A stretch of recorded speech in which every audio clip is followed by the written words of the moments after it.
I've had the flu all week, but I did manage to read Night Shift by Kiare Ladner. Set in London, this is about a woman named Maggie who becomes enamored with her new coworker by the name of Sabine. Maggie tries her best to get close to Sabine, however, Sabine comes off quite chaotic, mysterious, and aloof, and she ends up going for the night shift. Maggie cannot stand that Sabine does not work with her anymore, so she also switches to the night shift.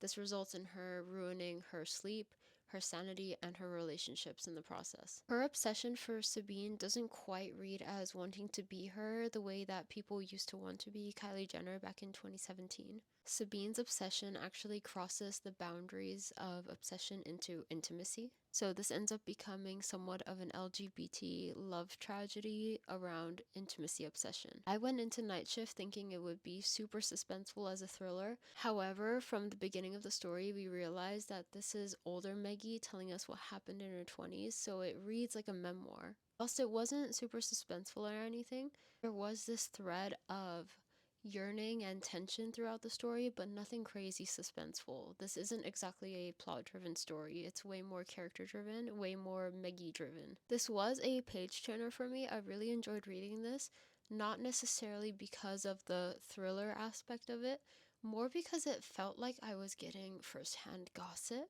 like reading something scandalous. There is a bit of a drag midway through, though. It definitely was not a disappointing book. I enjoyed it overall.